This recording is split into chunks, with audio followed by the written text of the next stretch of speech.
Anywhere you go, it's consistent. Foreigners control our money, and non-Africans control our food. And any race of people that is comfortable letting outsiders control your economics and control your food is a people content with their own destruction. Exactly. Then we have dietary and nutritional science. It's one thing to know how to grow it. It's something else to know how to prepare it. So we want to make sure they can actually make these crops into food that our people will be willing to enjoy.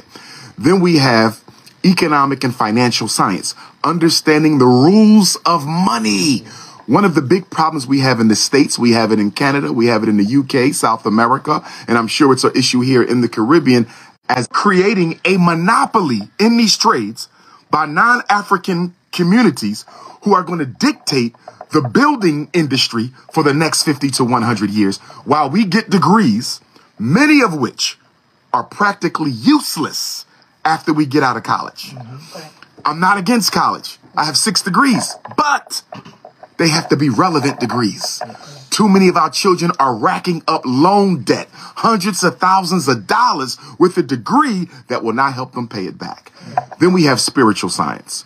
We want to make sure our young people understand the ways their ancestors communicated with the Most High God before Abraham, before Jesus, before Muhammad. Nothing's wrong with the world religions, but understand there's an ancient spiritual technology that you should know about in case you want to make use of it.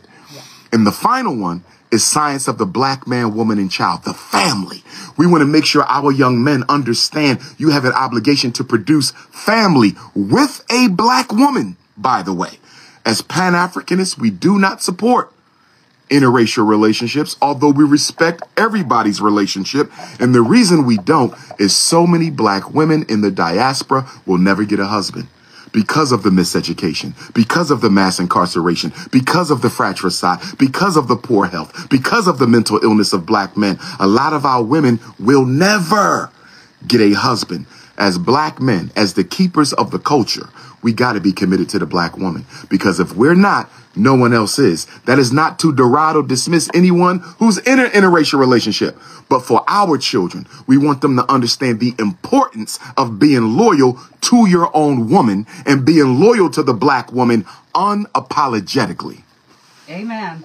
And that's an important point to make, because often when you do have the independence mindset, you're often branded as a militant, although you said nothing that involves militancy.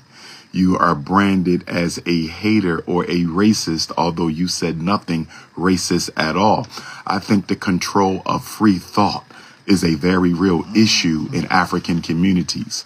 The black bourgeoisie doesn't want free thought, and the white power structure doesn't want free thought. But if you look at our struggle for independence, our struggle against slavery, our struggle against colonization, it began with free thought. So if you can't speak the truth, you definitely won't be able to work the truth. Exactly. That is definitely your invitation for the people for the activity. Your invitation tonight, ladies and gentlemen, brothers and sisters, friends and enemies, all citizens of Aruba, come on out tonight. John Wesley Auditorium. Dr. Umar Johnson, school psychologist, Prince of Pan-Africanism, is in Aruba tonight for the first time, 7 p.m. until 10 p.m. Please show on up at the John Wesley Auditorium. We're going to talk Pan-Africanism, politics, and the future of the African diaspora. For more information, 297-690-0099. That's 297-690-0099, or drumararuba@gmail.com.